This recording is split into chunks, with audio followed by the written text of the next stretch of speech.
दिनै खुंजाम दिवस फिल सारा 34 खुंजाम साल दिनैनि सालानो Pratibha welfare and cultural society बाय पाउना बसबासी फाउंडेशन कथालाई अबैनगरनि प्रतिभा देवता बारिवो तिकनसा पान्दानि बिसिंतै सेंक्रा काफिनेरनो मुइतुख्लाय मानि साल मणिपुरिनि सेंक्रा पाउना बसबासीनि मांकायावो खुम्बगै दिनै अ पान्दानो पालाइखा पान्दाव फाइ मानजा फैनाय खाइदाम इन गुच्छा सिंह Pratibha welfare and cultural society secretary Deepak Kumar Sinha हरा हामफ्राय सामुतानाय निरंजन दत्तन खबरी जुदा जुदा आदंग আজকে এখানে সবাই মিলিত হয়েছি যে আমাদের পরম পূজনীয় এবং ভারতবর্ষের বরেণ্য স্বাধীনতা সংগ্রামী পাওনা ব্রজবাসী আজকে উনার খংজম নদীর তীরে যে ব্রিটিশ সাম্রাজ্যের বিরুদ্ধে যে আন্দোলন করেছিলেন এবং যুদ্ধ ঘোষণা করেছিলেন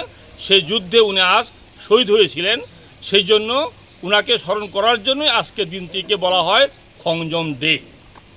এবং উনি আমাদের ইংরেজদের সাথে প্রায় ৭১ দিন যুদ্ধ করার পর উনাকে আমাদের ব্রিটিশ সাম্রাজ্যবাদ তাদের সাথে অস্ত্রতে আমাদের যে মণিপুরের তখন মণিপুর রাজার যে অস্ত্র আসলো তাদের সাথে উনি আর যুদ্ধে করতে উনি পরাজয় বরণ করতে বাধ্য হয় এবং আজকের দিনটিতে খংজম নদীর তীরে উনি শহীদ হয়েছিলেন। এবং উনাকে এবং আমাদের ইংরেজের বিরুদ্ধে উনি বিভিন্নভাবে ষড়যন্ত্রের বিরুদ্ধে আমাদের ভারতবর্ষের এবং মণিপুরকে রক্ষা করার জন্য রাজতন্ত্রকে রক্ষা করার জন্য ইনি প্রাণ দিয়েছিলেন। এবং আমাদের আজকের দিনটি এবং আমাদের বিশেষ করে মণিপুর রাজ্যে আজকের দিনটিকে বিশেষভাবে ২-৩ দিন উনাকে শহীদ করে পালন করা হয়। এবং আজকে আমরা এখানে প্রতিভা ওয়েলফেয়ার কালচার সোসাইটি এবং পাওনা ব্রজবাসী ফাউন্ডেশন অফ ত্রিপুরার উদ্যোগে আমাদের অভয়নগরস্থিত যে আমাদের পাওনা ব্রজবাসী এখানে রয়ে গেছে মূর্তি, উনার পাদদেশে আমরা সবাই মিলিত হয়েছি। এবং এখানে আমাদের মণিপুর থেকে এসছেন আমাদের মিলাল যে উনার যে সাধারণ সভাপতি এবং পদ্মশ্রী পুরো এখানে এসছেন। সবাইকে আমাদের এই প্রতিভা ওয়েলফেয়ার কালচার সোসাইটি এবং আমাদের যে পাওনা ব্রজবাসী ফাউন্ডেশন অফ ত্রিপুরার পক্ষ থেকে জানাই হার্দিক অভিনন্দন এবং শুভেচ্ছা।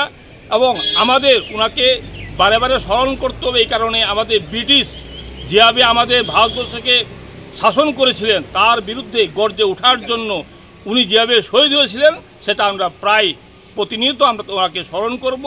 এবং উনার যে জীবনীর সম্বন্ধে আমাদের বর্তমান সমাজের ছেলে মেয়েদেরকে বলবো এদিকে যেন লক্ষ্য রাখে এবং তাদের পাঠ্য বই যেমন আমাদের বিভিন্ন পাঠ্য বই তাদের রচিত হয়েছে সেটা যেন উনার জীবনী সম্বন্ধে যেন সবাই লেখাপড়া করে। এই কারণে ভারত মাতাকে রক্ষা করার জন্য উনি যেভাবে আন্দোলন করেছেন, যুদ্ধ ঘোষণা করেছেন ব্রিটিশ সাম্রাজ্যের বিরুদ্ধে এবং উনি পরিশেষে ইংরেজরা উনাকে আক্রমণ করলেও পরবর্তী সময়ে আমাদের দেশ ছেড়ে পলায়ন করতে হয়।